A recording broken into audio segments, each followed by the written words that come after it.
दोस्तों, मैं नीलेश चौहान और आज मैं आपको वीरावती के करवा चौथ की कहानी लेकर आया हूं। साहूकार की बेटी वीरावती की कहानी।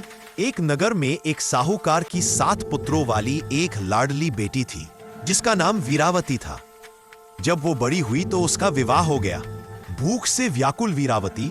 जब वीरावती ने पहली बार करवा चौथ का व्रत रखा तो दिन भर निर्जला रहने के कारण वो बहुत कमजोर हो गई और भूख प्यास से व्याकुल हो उठी। भाइयों का छल। अपनी प्यारी बहन की यह हालत उसके 7 भाइयों से देखी नहीं गई। उन्होंने वीरावती का व्रत तुड़वाने के लिए एक चाल चली। उन्होंने दूर पहाड़ी पर दीपक जलाकर ऐसा दृश्य बनाया मानो चांद निकल आया हो और बहन से कहा कि देखो चांद निकल आया है। व्रत का टूटना। वीरावती ने भाइयों के छल को न समझते हुए उसे सच्चा चांद मान लिया और अर्घ्य देकर अपना व्रत तोड़ लिया। पति का निधन।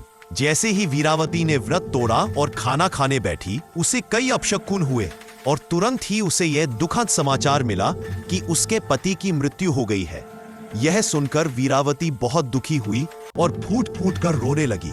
इंद्राणी का मार्गदर्शन। रोते रोते वो विलाप करती हुई अपने पति के शव के पास जा बैठी। तभी दैवयोग से वहां इंद्राणी, इंद्र की पत्नी, देवदासियों के साथ आई।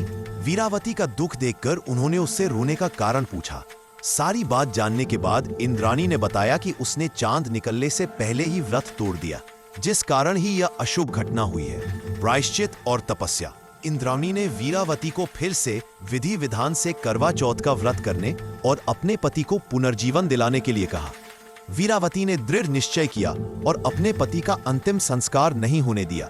उसने पूरे 1 साल तक पति के शव की देखभाल की और सच्चे मन से मां पार्वती और शिव की आराधना की। सुहाग की वापसी। अगले वर्ष जब कार्तिक माह की चतुर्थी आई तो वीरावती ने पूरी श्रद्धा और नियम से दोबारा करवा चौथ का व्रत रखा। उसकी भक्ति से प्रसन्न होकर मां पार्वती ने उसे वरदान दिया और उसके पति को फिर से जीवित कर दिया।